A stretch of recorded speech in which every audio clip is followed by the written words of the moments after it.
Pancakes? Yeah. Yeah? Oh, sounds like somebody else might want pancakes, too. Oh. Hey. Hey, is it too early? It's never too early for a nurse. I'd just like to tell you that I really enjoyed spending time with you yesterday. Oh, I had fun, too. So, can I see you again? Well, how about this morning? Aiden and I are about to have some breakfast at Kelly's. You want to meet us? Oh, I'd love to, but unfortunately, I'm about to step into a meeting.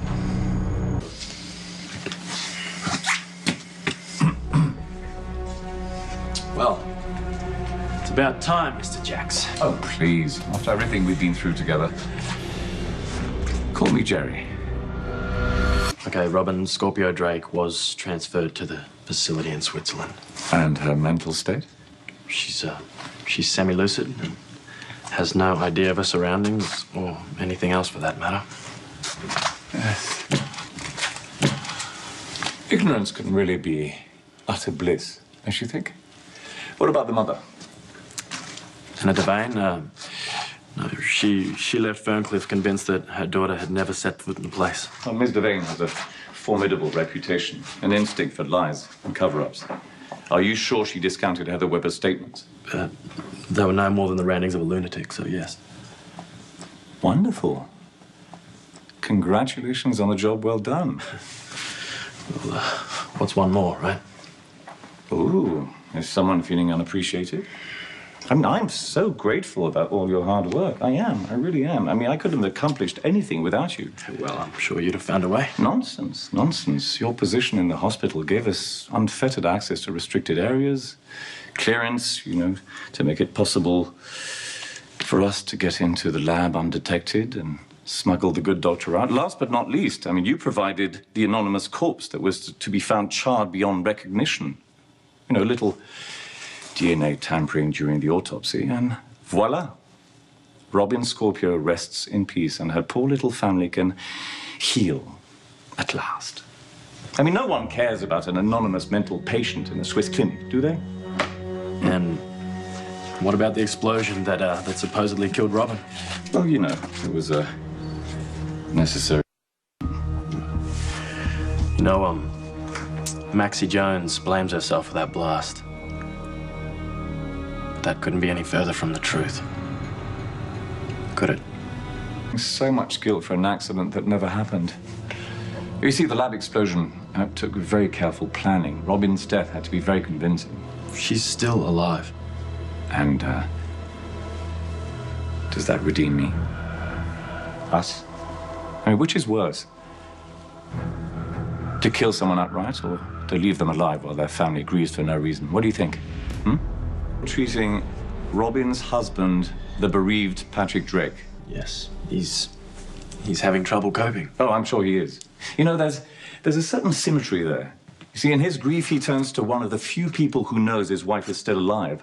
Robin is as good as dead, thanks to you. Oh, come on. Don't be afraid to share some of the credit. Come on.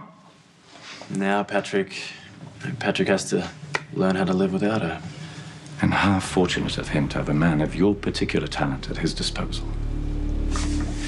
No doctor can cure Patrick. Now, how is any man supposed to move on after a loss like that? Yeah, I know, it's sad, isn't it? I gave you your update. Now we're done, okay? Wait.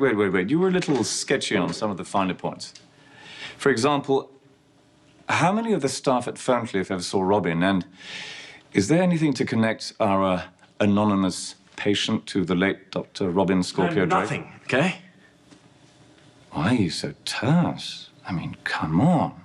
I'd almost think you didn't like me after I've given you such interesting and stimulating employment. You're enjoying this, right? Yes, I am. I mean, you know what they say. Love what you do and you'll never work a day in your life. Come on. So, walk me through the transfer from Ferncliff from the moment you wheeled her out of the room to the moment you loaded her up onto the aeroplane to Switzerland. You know what? Maybe some other time. I have plans. Really? Is Elizabeth Webber included in those plans? A relationship with Elizabeth? I make it my business to know everything there is to know about the people I'm working with. Actually, I have fond memories of Elizabeth. Lovely girl. I mean, when she was my hostage, we played this most amusing game. We had to give ourselves a title. Yeah, for instance, I was Commando 1, so I called myself Fun 1. She called herself Baby's Breath Elizabeth, a little saccharine. I mean, considering she was carrying a baby at the time. I believe that Jason Morgan was the father, actually. Have you ever met him? Yeah, yes. Briefly, yeah. Yes, I never say this about anyone else, but Jason Morgan can be lethal. Does he know you're sniffing around his paramour? He's married to someone else. Oh, come on. When has marriage ever stopped anyone, especially for Jason and Elizabeth? I mean, come on. Actually, I believe that she was married to someone else. Enough, okay? Have I touched a nerve? Yes. I like Elizabeth. I have to admit, that's not the answer I was hoping for. You know, I fear your relationship with Ms. Weber may prove problematic. Let's just leave Elizabeth out of this. Well, I will, if you will. And what is that supposed to mean? Well, you see, love has a tendency to make people sloppy. One night of pillow talk and all our secrets are revealed. Revealed? I haven't revealed anything to Elizabeth. Keep it that way. We wouldn't want Elizabeth or anyone else to suspect that you're working for me, would we?